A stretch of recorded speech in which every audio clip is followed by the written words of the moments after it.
Hi, welcome to this video where I show an example of extracting SAP data.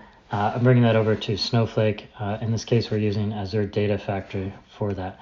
There are a lot of different extraction mechanisms. We're going to use SAP CDC, which is a tool, a service from Azure Data Factory to bring that data across. We're going to use the accounts receivable extractor, and that's going to so that's going to come from the SAP extractors, go through the ODP framework through Azure Data Factory, and land in Snowflake.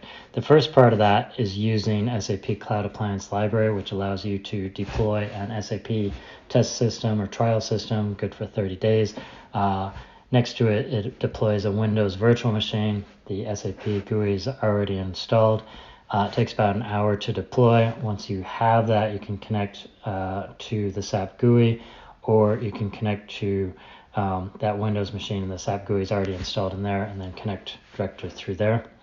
The second step is to go into Azure, deploy Azure Data Factory and some storage. And then once we have the Azure Data Factory running, we go into the Azure Data Factory tool. We create a self-hosted IR. That's going to be one that's going to sit on that virtual machine that was created by the SAP side on the Windows virtual machine, and that's going to connect to SAP. And then on the other side, the auto-resolve Azure IR is going to connect to Snowflake. After those IRs are set up, we'll set up some linked services. One, SAP CDC, we'll call that ABAP ODP, but you call it what you want. And then a linked service for Snowflake, and then the staging link service for that storage underneath. We also set up a Snowflake. There's some grants, some databases, some schemas to set up. And that's basically it. And then you create some data sets, you create data flow, and then you trigger these data flows. So let's jump into it. I'll go through the interfaces just to give you an idea of what the different things look like. So in cal.sap.com, you need to get an S user or a P user.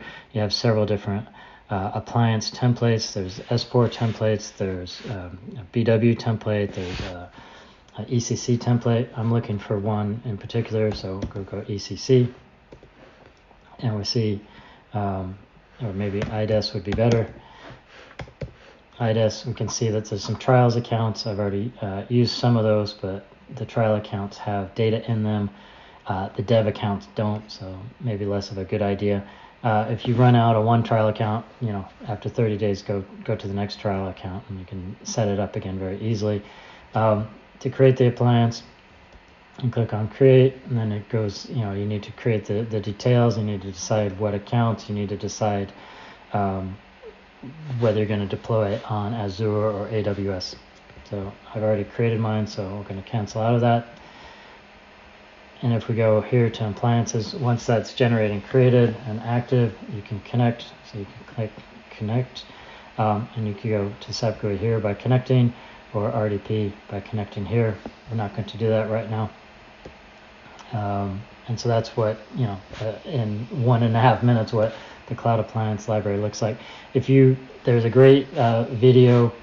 If you do a search on Cal SAP Azure using SAP Cloud Appliance Library with Microsoft Azure, it explains how to set up your SAP account, how to set up your Azure account, and how to get this up and running. So I refer you to that. Now that it's set up, and now you've tested the connectivity and whatnot, you can go to the Microsoft Azure account. In my case, it's just a demo account, trial account. You get $200 free from that. You see that IDES has been set up, that Cal we were talking about, that Windows machine has been set up.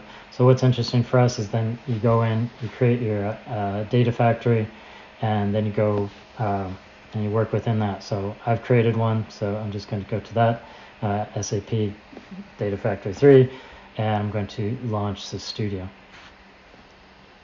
There are, of course, some security setups to set up before you do this. And also, in my case, I set up once I'm in the data factory, I set up a GitHub repository to go through that.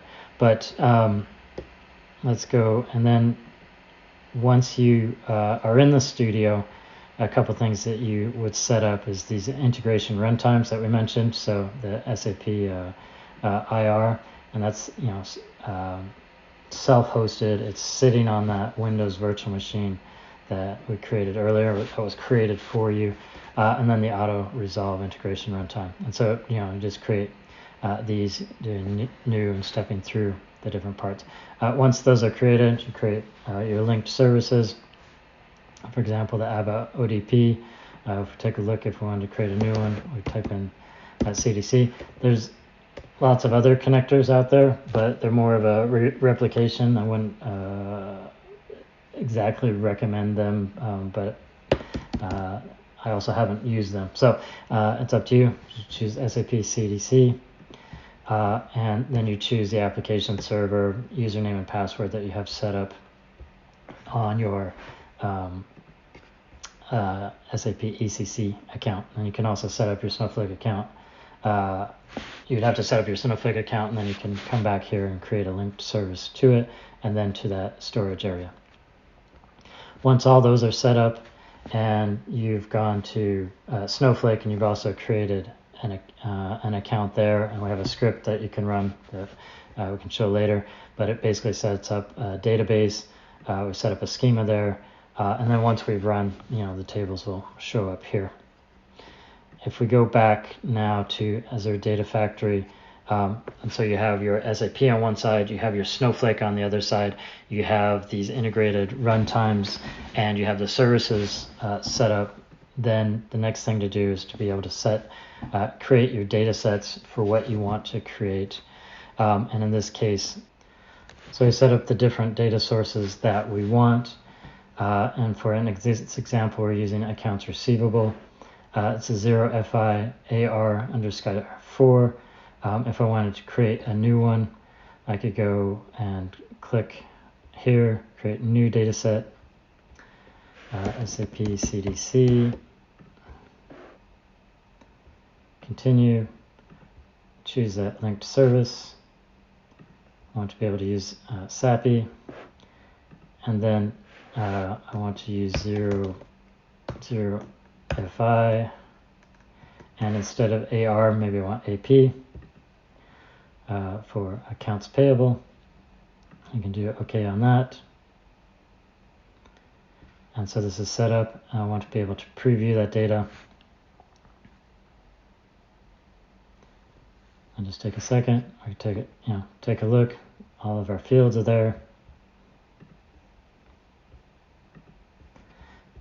We give it a name. So SAP ODP, for example, SAP, for example, FI AP 4. And we want to save that.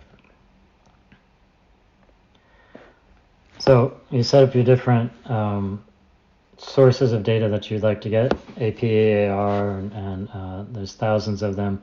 I pulled off a couple other tables, DD03L, 00D, so data dictionary 03M, to get field mapping for later on. I also brought across a currency table, and from that, having these set up, I would then go to my data flows and set up the different data flows. In this example, I've set up data flows that are pulling to sources and sinks, and in this case, I just want to do a full load. And so here, I bring in the different table that I want to have. Do I want to have schema drift? And I want to do a full on every run on this for this example. And then on that sink, I can create a new table from there.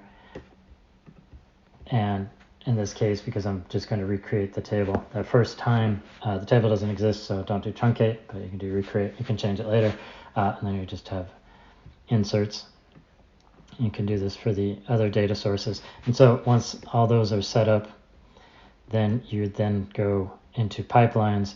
You bring that into the pipeline that you want. You create a new pipeline. You choose it. And from this case, you'd be setting, what the compute size that you want to be able to use. and what that staging component is, the linked service below it. You'll be able to test the connection and whatnot. You would validate everything, save everything, publish it, and then once everything's good, you'd set up a trigger, and you trigger it now, or you could set up a schedule. Once that's run, the data will show up in SAP demo raw, wherever you set it to, and you have the different data sets that have come across. You can see that the varchar and the different components are,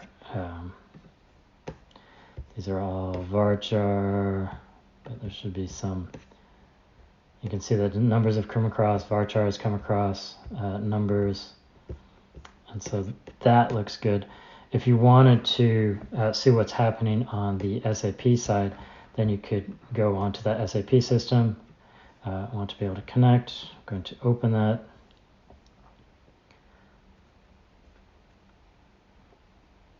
So the default users and passwords for these systems are in the README guide that comes with the CAL. So this is ID admin, and then the password. And we're going to go to a command that's ODQ, so operational data queuing monitor.